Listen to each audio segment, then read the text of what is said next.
The Consulting Success podcast is powered by the Clarity Coaching Program.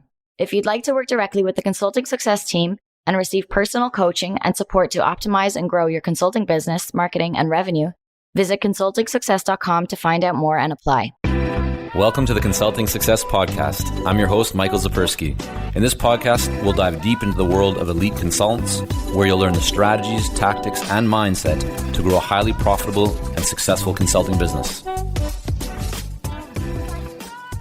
Hey there, I'm going to share with you the key driver for growth. If you want to grow your business without feeling overwhelmed, then this is going to be really important for you. I talk to a lot of consultants, and many of them, if not all of them, want to grow, right? They want to go beyond where they are. They want to achieve and realize their potential. They want to have a bigger impact on their industry, on their ideal clients, and they want to achieve greater income. But what often holds them back is actually themselves. So if you look at what is the number one thing that will help you to grow beyond where you are right now without feeling so overwhelmed. Like if you're at a place right now where you're doing a lot of different things, but you're not able to really move the needle as much as you'd like, it's likely that that's happening because you are trying to do everything yourself.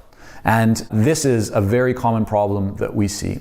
And it's understandable, right? You know your business better than anyone else. You are likely doing a lot of the delivery. You've kind of got the business to where it is today. But what got you to where you are today will not get you to where you want to be. At some point in your business, you likely will need to look at making some changes. And one of those changes, one of the most powerful changes that you can make in your business, is to start building a team around you, recognizing that you don't need to do everything yourself. And to clarify, this does not need to be a full-time team. You don't have to go out and hire a bunch of people right away. You can start with some freelancers, use some services, contractors, whatever it might be, part-time people, and then maybe it's full-time at some point. But doing this is incredibly important. Why? Because then you're able to do a lot more, right? You only have so much time yourself. You only have two hands. So how can you go beyond where you are? You start building and bringing in other experts. That might be someone that is helping you with your podcast, or helping you to do outreach, or to do follow-up, or to do research, or to do design, or like Jack here right now who's helping you with this video, right?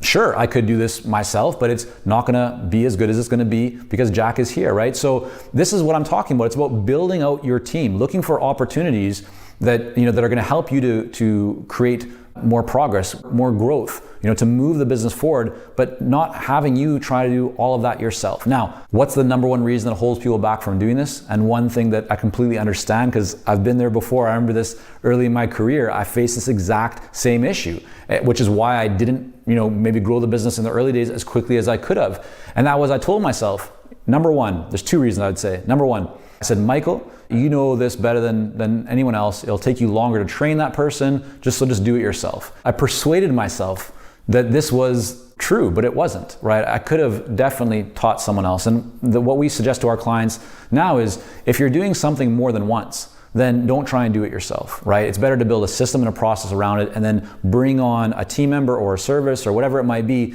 to help you to do it. Because if you're doing things that aren't at your highest and best use and kind of value creation, then you're actually losing money and losing opportunity. I'll talk about that in just a moment. So that's number one. But number two that holds people back is they look at building a team as a cost, as an expense, instead of as an investment. And I completely understand that as well, because I remember early in my career, I would look at every dollar coming in and out, and I would say to myself, well, yeah, I could bring someone in to help with this, but that means I have to pay them, and that's going to cost money, and that's money that could be going into my pocket, right? That's short-term thinking. And so again, I understand it, because in the early days especially, you might be conservative, or maybe you're already many years on into the business and this is just how you've been operating, but it's a false way of operating in my opinion. And so I would respectfully suggest to you that look at this not as an expense or a cost, but rather as an investment. And I'll give you a very tangible example.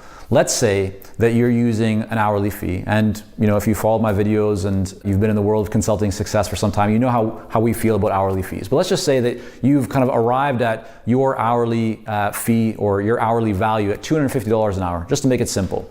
So that's what your value is. Well, what if you can go out and you've made now a list of all these different areas in your business that you're spending time on that aren't your highest and best use, that others could help you with, but you're just doing it all yourself right now. Well, what if you went out and you found somebody for $50 an hour that could do those things for you. Now, $50 an hour, right? That's a considerable amount of money. You can find very good people for that. So we're just using these numbers because they're simple for our purposes here for math. But let's say $50 an hour, right? You find great people. Well, you might go, yeah, but Michael, that's $50 an hour. If I have someone for 10 hours, that's $500. That's a lot of money.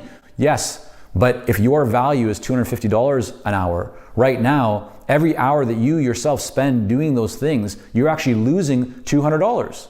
Right? Your value is $250, but somebody else could do it for $50. So the difference between your $250 and that $50 is $200. So you might be thinking that it's a cost and an expense to bring someone on or a service or whatever it might be. You're thinking, well, I'm losing money. It's an expense, it's a cost, but no. In fact, it's an investment because it makes you more money. When you now unlock that time, you now get someone else to help you with that thing, whether it's $50 an hour, $10 an hour, $100 an hour, whatever it might be, right? The difference between that and the value that you can go out and earn by focusing on building the business or creating intellectual property or doing follow-up or whatever it might be to really, move the business to that higher level, that's an investment because the return that you can get on that is considerably greater by you freeing up your time.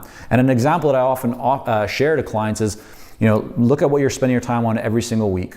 And imagine if over whether it's a week or a month that you had 10 additional hours or 20 additional hours of just time that you're now spending on low value tasks. By getting that off to somebody else, do you feel confident that you'd be able to go out and create several more conversations with ideal clients, if not maybe land one of them as a client? And almost every single person says yes, I'd be able to make significantly more progress and move my business development and my marketing efforts forward if I had that much more time. Well, this is exactly how you do it. So if you are committed to growing, if you want to achieve more, if you want to realize greater potential, stop trying to do everything by yourself.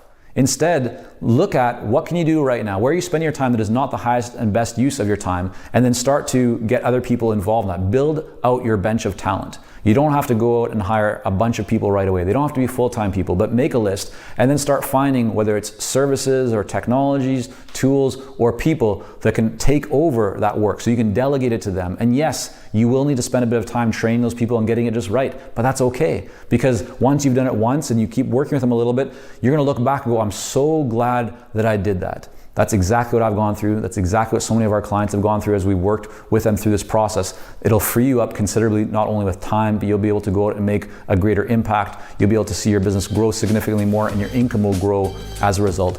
And that's why it's actually a great investment. It's not a cost. So if you want to grow without feeling overwhelmed, stop trying to do everything yourself. Thank you for joining us on this episode of the Consulting Success Podcast. For more episodes and to subscribe, rate, and leave a review, head on over to iTunes. And if you'd like to develop consistent lead flow and a highly profitable consulting business, learn more about our coaching programs at consultingsuccess.com.